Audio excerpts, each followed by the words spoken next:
Bonjour et bienvenue dans les Manips d'Alain. Aujourd'hui, nous allons voir comment faire un rappel sans descendeur. À tout de suite.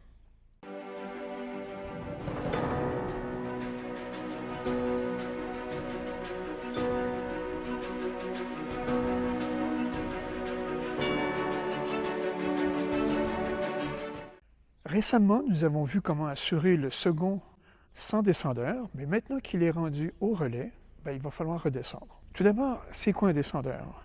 Un descendeur est un dispositif qui nous permet de descendre le long d'une ou deux cordes en sécurité et en contrôlant notre vitesse par le simple serrage de la corde sous celui-ci. Comment ça marche un descendeur? Voici un exemple. En fait, c'est le frottement de la corde sur le descendeur qui va faire que ça va freiner. Donc, il y aura du frottement dans ce cas ici, ici au mousqueton et ici en dessous. Okay? Plus il y aura de frottement, plus ça va freiner. Le frottement est provoqué par le changement de direction de la corde sur le descendeur. Plus il y aura de changement de direction, plus il y aura de frottement, plus ça va serrer. Et bien sûr, plus les changements de direction seront rapprochés, plus ça va freiner. Il suffira simplement d'un simple serrage de la corde sous le descendeur pour nous freiner. Maintenant, comment descendre si nous n'avons pas notre descendeur? Voici quelques exemples. La solution qui nous vient à l'esprit en premier est évidemment le demi-cabeston. C'est facile à installer et c'est très efficace. Seul petit détail, c'est qu'il va y avoir du frottement parce qu'il va y avoir corde sur corde.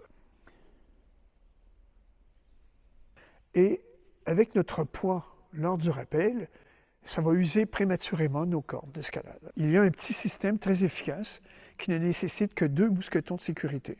Donc voilà, je suis à mon relais, mes cordes de rappel sont installées, je prends mon premier mousqueton, le mousqueton poire idéalement, je passe la corde tout simplement comme ceci à l'intérieur, de façon à faire une boucle. Je prends mon deuxième mousqueton, je le passe dans la boucle et je rentre la corde dedans. Je le retourne pour que les deux côtés minces soient un à côté de l'autre. Donc voilà, a priori, mon système est installé. J'aurai du frottement ici, du frottement là, là et là. Un peu plus ici parce que c'est plus serré par le côté mince des mousquetons. Je remonte, je vais le fixer à mon pontet. Moi, je prends ma vache courte, je visse.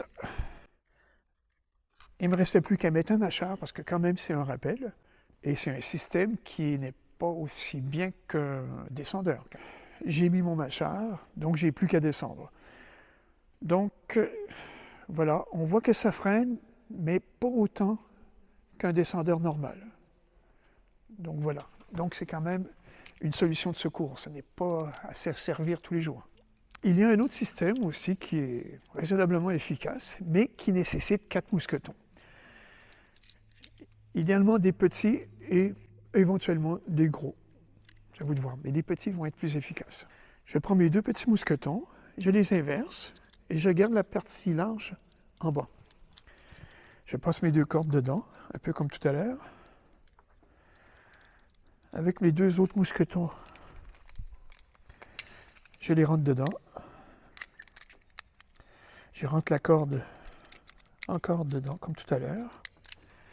Et les mousquetons, je viens les placer ici, comme ça, de côté. Eux, je ne vais pas les inverser. Je ferme, évidemment.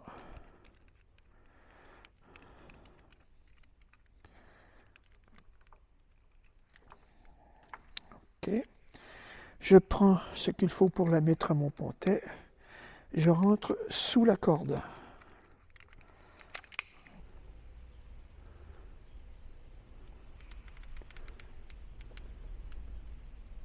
Voilà, je ferme. Je mets mon mâchard parce que je suis sur un rappel. Je remonte le tout. Et ensuite, je peux descendre. Voilà. Ça freine bien, un peu mieux que l'autre système, mais ça demande plus de mousquetons et c'est un petit peu plus bordélique à installer. Voilà, vous avez vu quelques solutions pour vous sortir de votre mauvais pas. Mais attention, ce ne sont que des solutions de secours, ce n'est pas à utiliser tous les jours ou pour le plaisir. En fait, ne pas perdre son réverso serait encore la meilleure solution. Donc prenez la solution qui vous plaît, mais surtout faites attention et faites-le bien. À bientôt.